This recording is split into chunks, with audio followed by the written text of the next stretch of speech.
Hello, friends. Geoff Fienberg here with you, breaking down another week on the PGA Tour with outright picks for oddschecker.com/US. Hopefully, you were able to ride the Brooks Koepka glory train last week as we cashed a 55-1 ticket on Brooks for the outright win. The King just slayed everybody on Sunday. So credit to Brooks getting himself off the mat. It had been a while. Great to see. And our first golf win of 2021. Absolutely fantastic. We also crushed that props card, friends.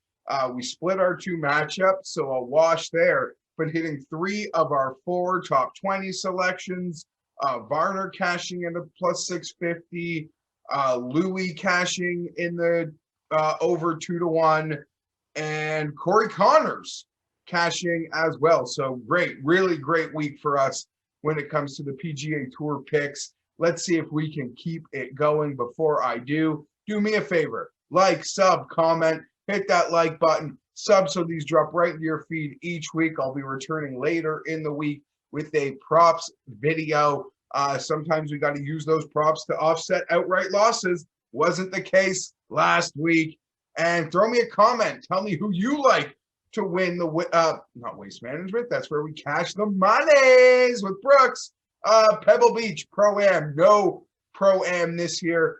So we don't have to worry about getting our Larry, the cable guy, or seeing if Clint Eastwood is still alive in a director's chair beside Jim Nantz for a half hour instead of watching actual golf. No 3-course rotation because of the Pro-Am, but it's still a smaller property. So we're going to rock the 2-course rotation. Pebble Beach, Spyglass. Each players will play one of those through Thursday, Friday, and then we play the entire weekend on Pebble Beach Golf Links. Let's get right into it. Let's waste no more time.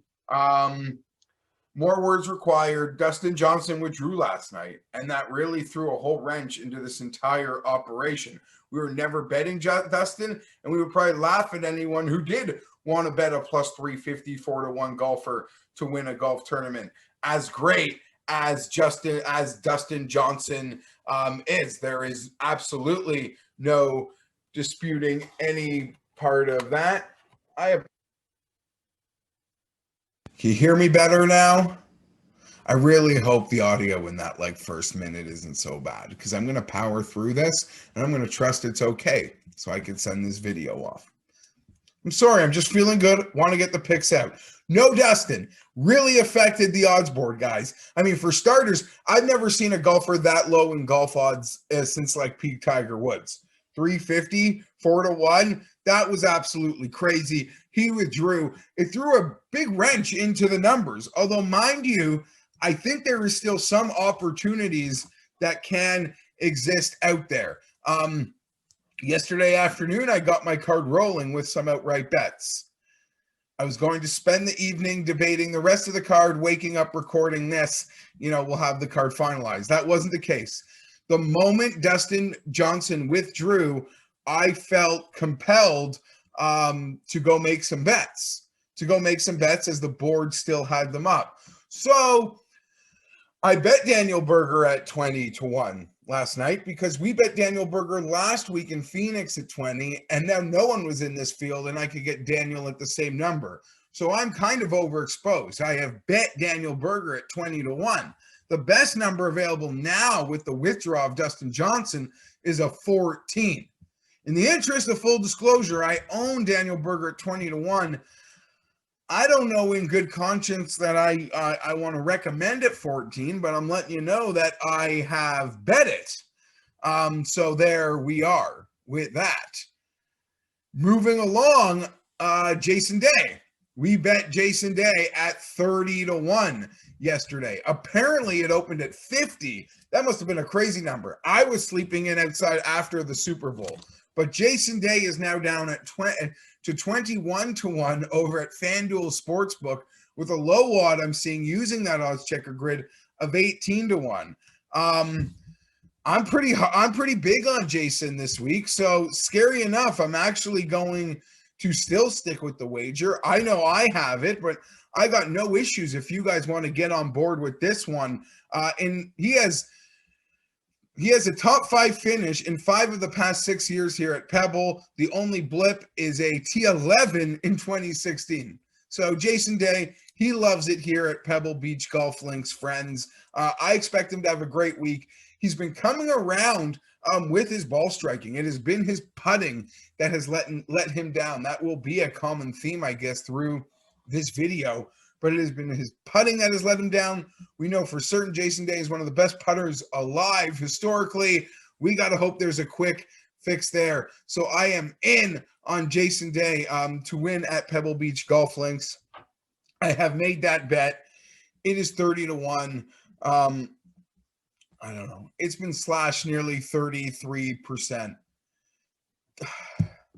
These videos are the weirdest and hardest to do. I make my bets, and then the guy at 4-1 withdraws. That's really annoying. Okay, now let's get into a range where maybe we can still have something for everybody, and you're not going to like it. I'm sorry. I get made fun of a lot on the internet for betting Ricky Fowler as much as I do. I know, it's a problem. At least he's, in the 50 range now and above, and not like in the mid-20s like he used to be. So the output on betting Ricky is lower, but I am still betting Ricky even after that miscut last week. For all the heat I get for betting Ricky Fowler, I actually think I deserve more props because, now let me do this for you. I am able to still cash golf winners at a very respectable rate, more than respectable in my opinion. Yet I waste spots on my outright cards to Ricky Fowler. And we're doing it again this week. Ricky Fowler, there is a 48-1 on FanDuel. They're going to be friends of ours as we finish the rest of this recording. 48-1 on FanDuel. I got in at a 50. So yesterday, before the withdrawal, this feels like a great bet. Ricky, he has gained strokes on approach, I want to say, with his irons in multiple rounds. Driving isn't very important here. It is Ricky's iron play that has caused him a lot of trouble historically through a slump. Now it is his putting, kind of like Jason Day. Weird, right? But we are seeing the gains in Rory's iron game, his short yardage game. It's not a very big golf course. You're just going to plot around here. And Ricky has lost strokes putting in 5 straight events. That has to flip. Like Jason Day, Ricky's one of the best, purest putters in the world. So we're betting on that to flip. We're going to get that Ricky ball striking with a putting week on a course that I do believe suits where his game is at right now because, the dependence on driving is out of the bag quite a bit. So we're going to the well at Ricky. That bet is 48-1 on FanDuel, as low as 40-1 on Bet3's. I don't know where the 40 is, but 48-1 on FanDuel. That's the best number out there. Let's get it. I got in at a 50 before the DJ withdrawal. So based on everything else I'm seeing on this board, that seems like a pretty strong hold on Ricky. We're going to go farther down the odds board, guys. I thought I was going to be giving you much longer odds here, but obviously, as you know, with the Dustin withdrawal, a lot of guys have been slashed. Peter Malnati, guys, 85-1 over at FanDuel. I bet this yesterday afternoon, full disclosure, at 100-1.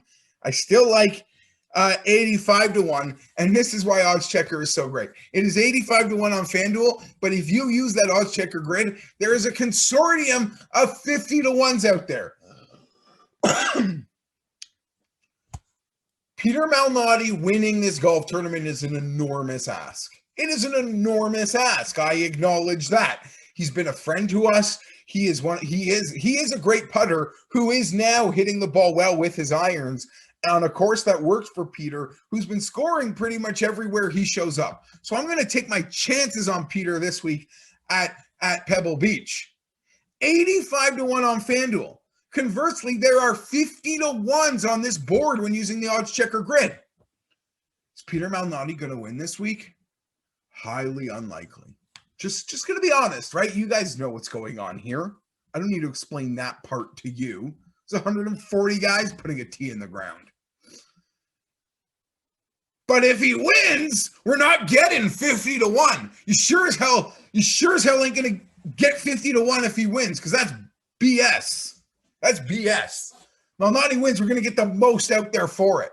And right now that's 85 to 1. So I'm willing to condone that for you, even though, like I said, I got a bit more juicy number. Nonetheless, I'm sorry. That's just the reality here. Normally on Mondays, I'm like, oh, I got to make these golf bets already. I'm not really ready to make these decisions. Doesn't normally work out to our benefit like it does yesterday. We're in the middle, late in the night, the 4-1 favorite withdraws, obviously affecting the board. Now I'll give you my one and done pick this week. And it was before Dustin Johnson withdrew. So this is when Dustin Johnson was in the field. I was on this guy and we got him at 100 to 1 and it's still 70. And I'm going to tell you to bet it. Harold Varner III. FanDuel 70 to 1 is still the number. It's a low of 66. This is where this number would have been today without Dustin. This number was dropping all day yesterday. It was a good pick. Mayo and I discussed it on the podcast. I didn't know he liked it, but I liked it as well, and that was great to see. If you watched last week, we cashed a top 20 on Varner at plus 650. He was at Phoenix. He was top 10 in the field, tee to green last week in Phoenix. We're going to carry that over to Pebble on Poa Greens, where it can work for Harold and his putter. I'm telling you, even if Dustin didn't withdraw, this number is flirting with 70 today. Harold Varner III, that is the final bet on the card. I apologize. I wish we could have come off the win and been able to rip it up and everything would be available. Like the markets, right? This golf game can be weird. A player like Dustin withdraws, it's sort of like blows the top off a lot of things. That being said, this field is crap this week, and there's a lot of opportunities for you to hit a winner.